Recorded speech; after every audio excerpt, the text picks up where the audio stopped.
kalau yang tadi tiket lain.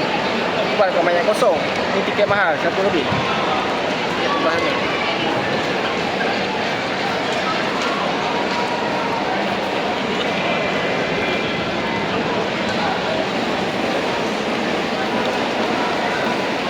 Jangan secara man.